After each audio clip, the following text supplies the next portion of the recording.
ચાંદી હો ભાઈ. સોનું હો ભાઈ. આવી જા આજે તને પારખી લે. મારા ભાઈ તને અત્યારે મારા ભાવની ખબર હે? 4,10,000 1 કિલોના. બસ 1 ગ્રામના 30,000 રૂપિયા ભાઈ. ગણતરી કરી લે. દોડ્યું આવ્યું ખબ ખબ કરતું ભાવ પૂછા કરે આવવાનું. એટીટ્યુડ કન કહેવાય અમારાથી શીખાય. ચાંદી પહેરીને ખાલી આમ ઊભા હોય ને તોય દૂરથી ચમકી હો.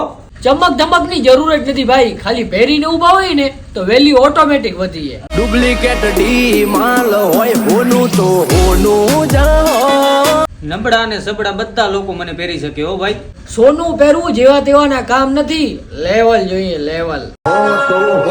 લઈને આવે તોય બદલ ના પડે. તું ખપે ઈ કે પણ રોકાણે ને ચાંદીમાં જ કરાયો. આ સસ્તા નંગને હું તો સમજાવીને થાક્યો. પણ તમે જ કમેન્ટમાં કહી દો કે રોકાણ કેમાં કરે, સોનામાં કે ચાંદીમાં.